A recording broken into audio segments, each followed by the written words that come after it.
Hola, espero que estés viendo toda mi pantalla aquí. Decidí grabarte este video para que puedas explicar con facilidad los temas y no te agarren en curva con las preguntas. Entonces espero que te sirva el video que vamos a ver a continuación, o que voy a grabar ahorita a continuación. En tu materia usualmente se tiene que explicar al principio algunos conceptos sobre estadística para que el alumno pueda utilizar esos principios y algunas herramientas asociadas a esos principios para poder analizar información o datos y obtener información descriptiva de manera fácil. Entonces lo que vamos a tratar ahorita es la primera presentación, la que pertenece a la unidad 5.1, aplicación de herramientas estadísticas para el análisis 1. Aquí hay que dejar muy en claro que todo esto son estadísticas descriptivas o conceptos de estadística descriptiva, donde tenemos que hablar sobre los estimadores puntuales, el teorema del límite central. Vamos a hablar sobre el sesgo de un estimador puntual, medidas de exactitud o centralidad y medidas de dispersión. Medidas de dispersión principalmente. Déjame borrar esto aquí. Aquí está. Medidas de dispersión. Listo. Bueno, sobre estimadores puntuales, nosotros decimos que un punto de estimación de un parámetro de población, en este caso teta mayúscula, es un valor numérico único teta de un estadístico teta y que tiene su símbolo como de estado, ¿no? Ese estadístico se le llama estimador puntual. Y la mayoría de las veces ese estimador puntual lo asociamos con algunos conceptos de ingeniería como la media, la varianza, la proporción de objetos, la diferencia entre medias y la diferencia entre proporciones de dos poblaciones.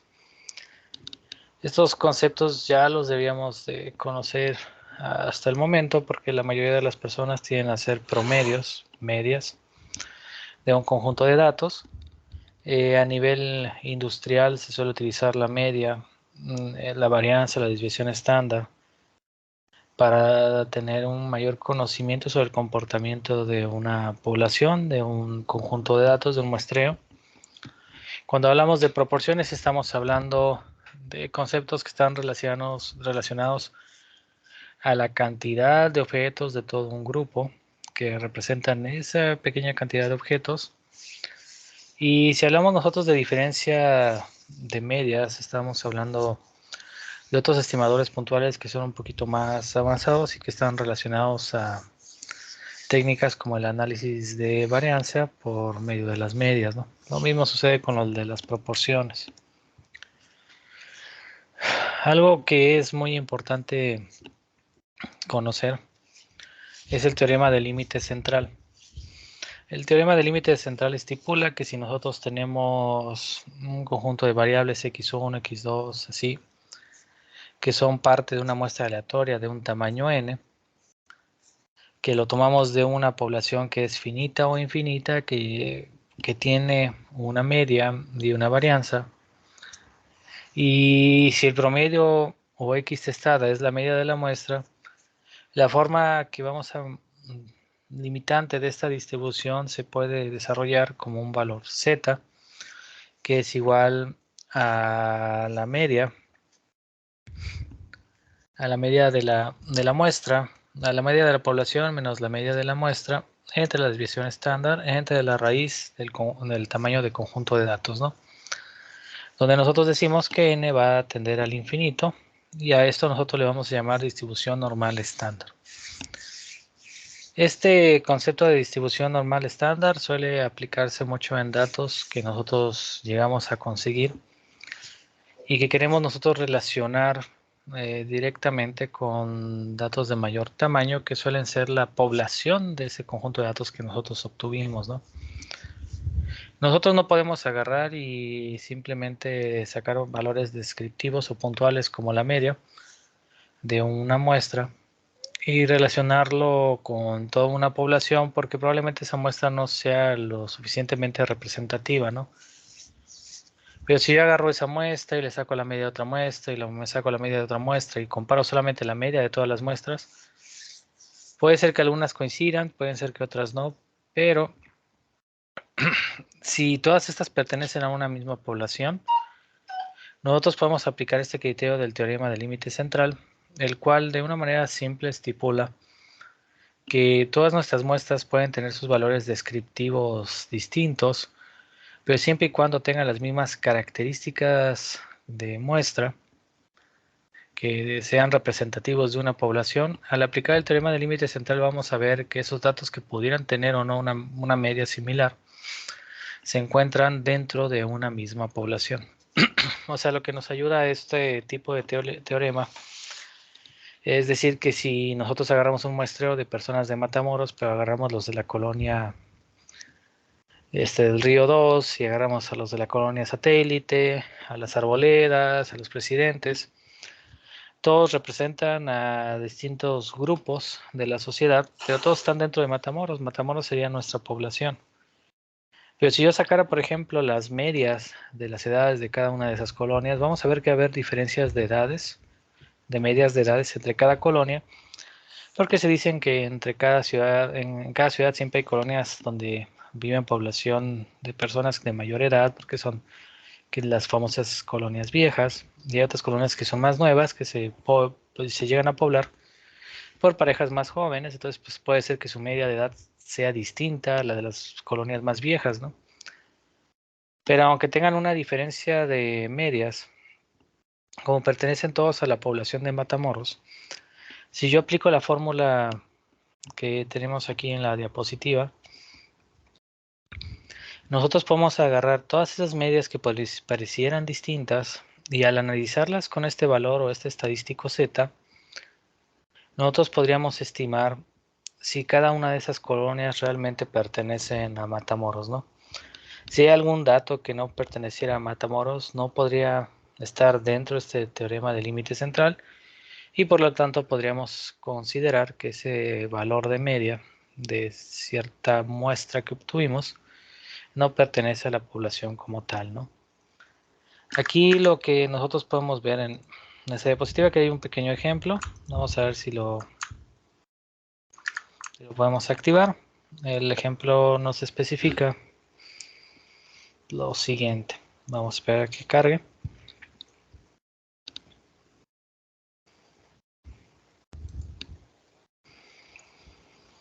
Aquí, por ejemplo, tenemos un conjunto de datos.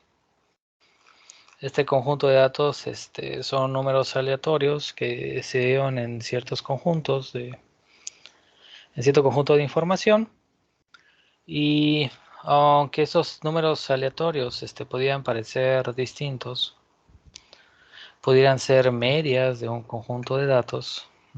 De hecho, si yo me muevo para la izquierda, vamos a ver cuántos son. Aquí están.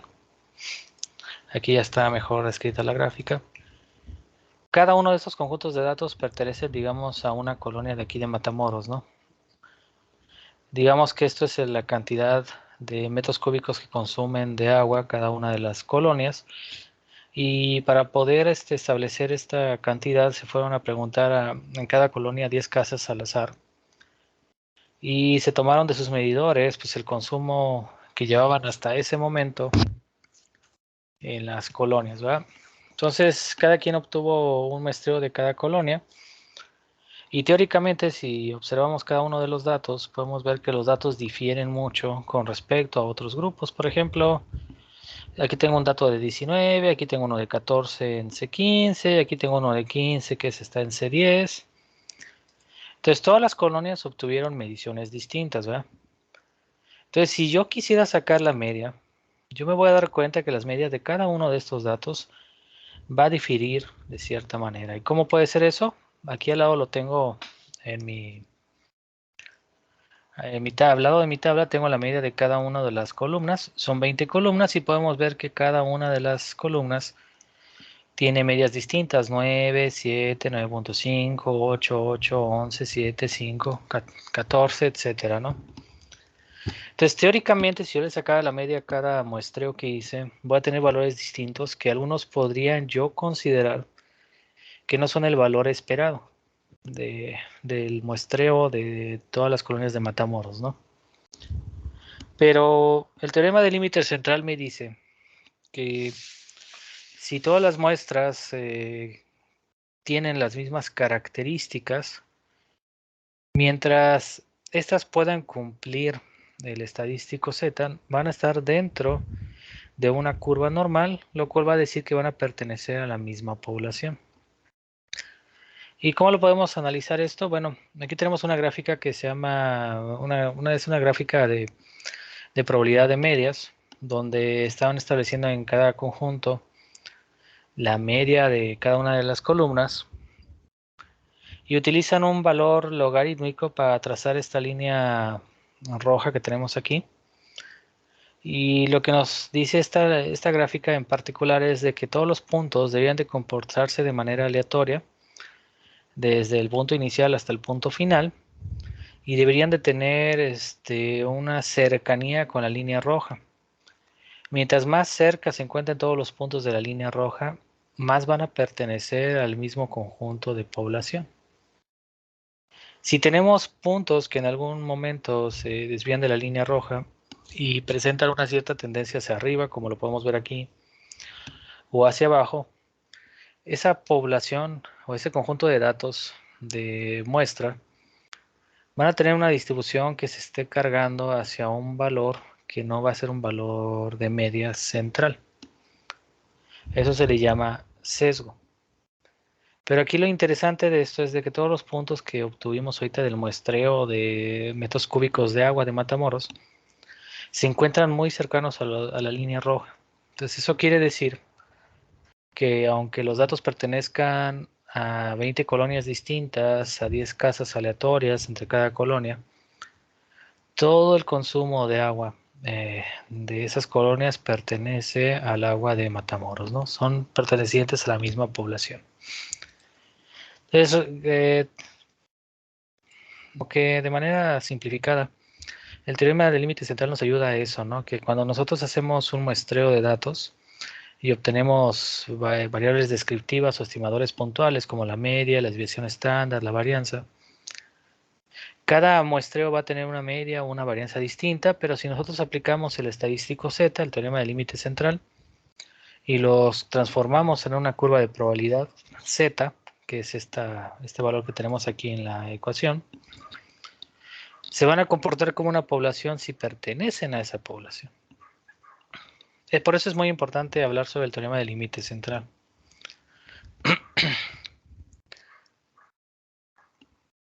Usualmente cuando nosotros calculamos estimadores, los estimadores siempre los tenemos que considerar como valores que son cercanos a los valores reales de la población. Si yo saco un muestreo, voy a tener una media y la media no debería de estar lejos del valor esperado de la población, de la media de las medias.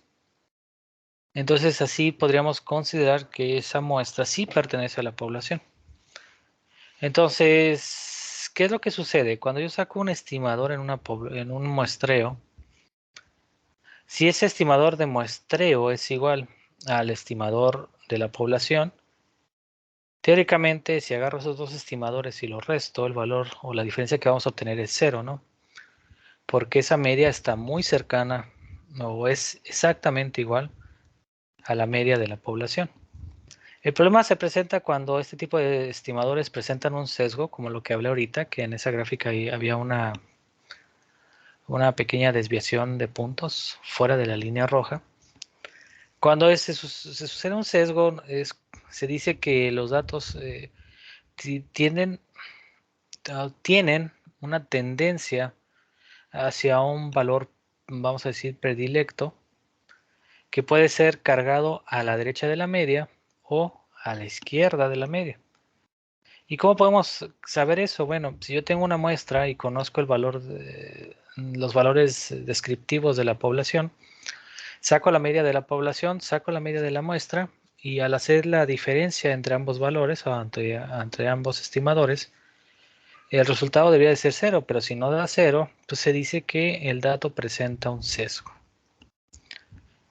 Entonces, un sesgo, hoy no lo vamos a ver ahorita todavía, pero principalmente un sesgo es una tendencia que aleja los datos del valor esperado de toda la población. Otro valor que es muy importante es siempre hablar de la media de los datos, ¿no? Y la fórmula matemática de la media todo el mundo la conoce. Es agarrar todos los datos que tenemos, los sumamos y los dividimos entre la cantidad total de datos, ¿no? La media, x testada, suele también escribirse como la sumatoria del primer elemento hasta el último elemento entre n. Y resulta que si yo agarro y empiezo a sacar una cantidad de muestreos y le saco su media, yo también podría calcular la media de las medias haciendo el promedio de los promedios de las muestras que tengo, ¿no? A eso usualmente nosotros le llamamos en procesos como la media del proceso, ¿no? Cada vez que tenemos una media de cada corrida, a eso la vamos a considerar como si fuera una media de muestreo, pero al finalizar el día nosotros tenemos que evaluar cómo se está comportando el proceso, entonces utilizamos la media de proceso para tener un estimador de la población de todas las corridas que tuvimos en el día. Si nosotros queremos agarrar todos estos valores x1, x2, x3 y los vamos enlistando en un orden de magnitud, nosotros vamos a dar cuenta que existe también otro tipo de medida de exactitud o centralidad que se llama mediana. Y la mediana solamente es el valor que se encuentra en medio de esa lista que está ordenada en números decrecientes o crecientes. Va a ser el valor inmedio siempre y cuando se encuentre en el valor impar. O si el valor del medio es un conjunto de datos par, pues vamos a tener que agarrar los dos valores del medio y les vamos a tener que sacar una media, ¿no? Entonces, si tuviera dos valores del medio como 10 y 11, sumo ambos valores, me va a dar 21. 21 entre 2 va a ser 10.5 y esa se va a considerar mi mediana, ¿no? Entonces, hasta ahorita, como medidas de exactitud, la más importante siempre va a ser la media, pero también tenemos la mediana. Ahora vamos a hablar un poquito sobre cómo se comportan este tipo de valores, ¿no? En la parte de aquí abajo tenemos una gráfica de distribución, donde en la parte más alta nos vamos a encontrar el punto donde se encuentra el valor que más se repite. A ese valor que más se repite se le conoce como moda. Los valores que están justamente en medio de todos los valores enlistados dijimos que eran la media. Y si podemos observar, la media se encuentra un poquito abajo de la cúspide de esta curva. Y nuestro valor estimado o media se encuentra con una pequeña diferencia entre la mediana y la moda, ¿no? Todos estos valores nosotros los podemos estimar con esta fórmula de A es igual a 3B. Pero si yo conociera, por ejemplo, la media de un proceso o de un conjunto de datos y le resto el valor que más se repite en ese conjunto de datos, yo lo puedo esto igualar a 3 veces el producto de la media menos la mediana. Entonces yo puedo conocer cualquiera de estos tres parámetros si tuviera solamente dos. Si yo conozco la media, que está de este lado y de este lado, y también conozco la mediana, solamente tengo que hacer un despeje para poder conocer el valor de moda. Esto es algo que no se usa mucho, pero pues es importante saberlo, ¿no? Una medida de precisión que es muy utilizada en procesos es el rango. Y este rango es la diferencia entre la observación más alta y la observación más baja.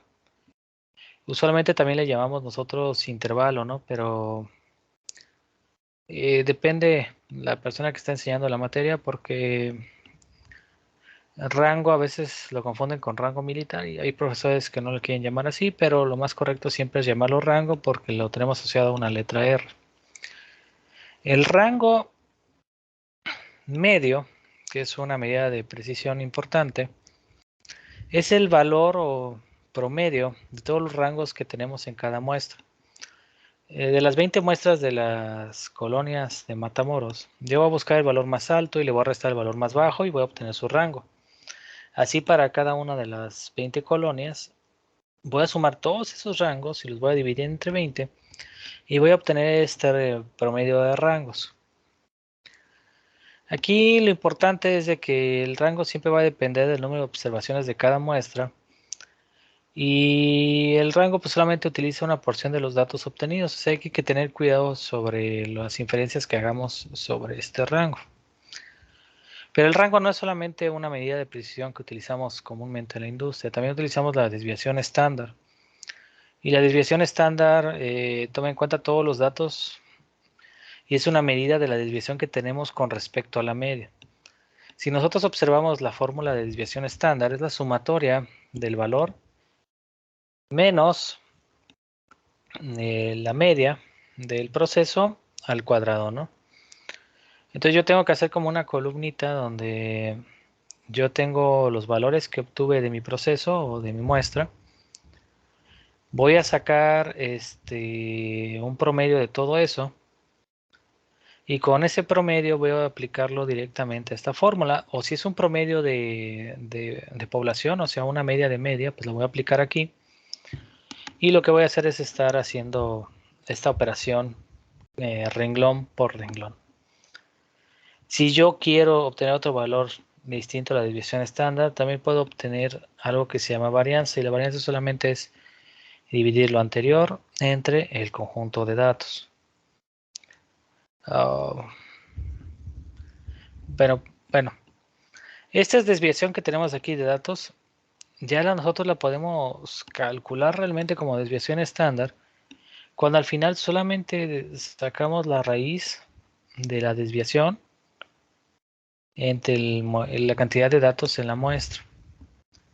Entonces prácticamente la desviación de datos sí nos es útil porque nos dice la medida de lo que está alejado un dato en particular de la media, pero la desviación estándar en particular es la medida promedio de lo que se van a alejar los datos con respecto a la media. O sea, la desviación es para un solo dato de tu conjunto de datos y la desviación estándar es el valor promedio de todas esas desviaciones. La varianza solamente es el cuadrado de esto, ¿no? Entonces cuando le vamos al cuadrado a la raíz, se elimina la raíz y nos queda esta parte de aquí arriba. Para esta diapositiva solamente tienes que hablar de esta parte.